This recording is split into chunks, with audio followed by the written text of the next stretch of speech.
Alright guys, I want to talk about the Seiko sbbn033. Now I've done videos on this in the past. Honestly, this is probably one of the older Seiko watches that I've owned. Now I've since sold them and rebought. This is actually a rebuy. But what I want to tell you guys, I kind of looked back 4 years ago.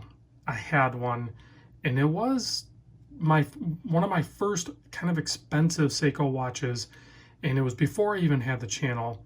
I ended up loaning that watch to Bruce. So if you go back and look at his video of this watch, I'll put a link in the description, that is 4 years old. That was my watch. And I also loaned it to Crystal. If I can find her video, I'll put a link to that one up there as well. She's no longer doing videos. Hopefully she'll come back and do them again one day. But all that was before I even did the channel. So, and then you fast forward, you look at where I did videos of them again. I think I actually bought one again, I think, and that was like 2 years ago. And so maybe I'm on this 2-year phase, I guess. I don't know.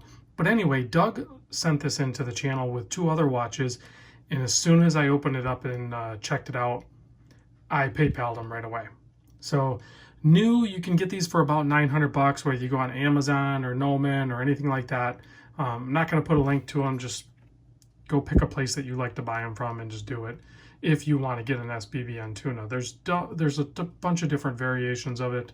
I just gravitated towards this one because I like the polish, I like the bling, I like the metal bezel insert, and I like the quartz movement that's in this, the 7C46.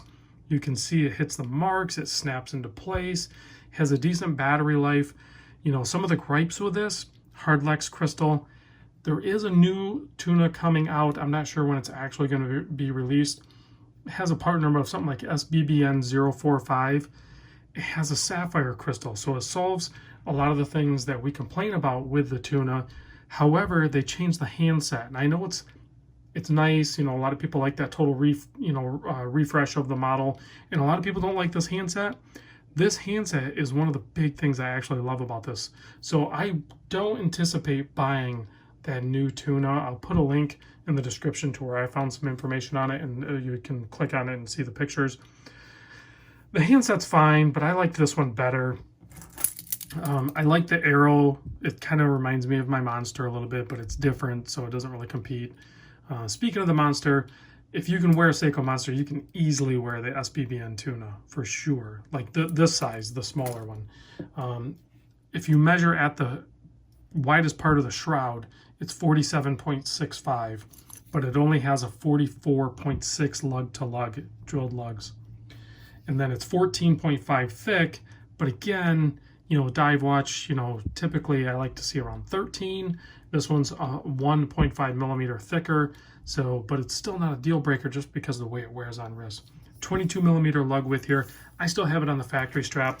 I kept for a long time. I think I've had this like 2 years because I bought this for when I had it the last time 2 years ago. So I have the hex head. This is the bracelet that I'll probably end up wearing it on. So I'll do maybe a video later once I get it installed and everything like that. I just wanted to do a quick video and share this guy again with you guys because I love this watch. Out of all the Seikos that have come across the channel, especially recently, I've been seeing some really cool ones, right? That 62 MAS restock, you know, refresh, and then the Willard and everything like that. This is the one I picked up, guys. The tuna is just, there's nothing else like it. I would have to say the Willard is way up there on my list too now after having this one that I just brought in. So there it is on my 7.25 inch wrist. I probably have some grass clippings on my arm. I just got in from using my new 0-turn mower.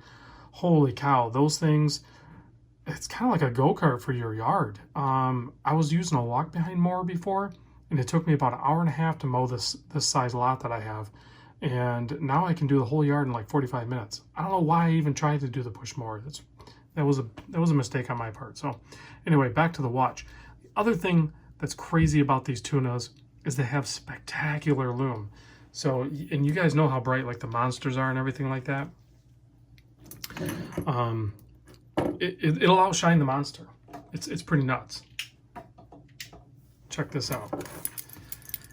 It's both brighter but it's also like more crisp. It's clearer, if that makes sense. It's certainly to the naked eye, I'm picking that up. It just seems more defined, a more vivid green. And that's obviously partly because it's brighter, but just something about it is like cleaner looking. It doesn't look washed out to my naked eye. So and the Monster's no slouch. It's plenty bright, but the tuna, brighter. It's insane. All right, guys, thanks for watching, and I'll catch you on the next video. Tomorrow's video, probably the Willard. I want to talk about that Willard. That's a pretty killer watch. I want to spend some time with it, and we'll make a little bit longer video because it's a special watch. It's not like a turtle. I know I've heard people say that the Willard is kind of like a turtle. It's nothing like the turtle. It's completely different. I don't have a turtle here to compare it to. I wish I did, but I assure you it is no turtle. All right, guys, I'll catch you on the next vid.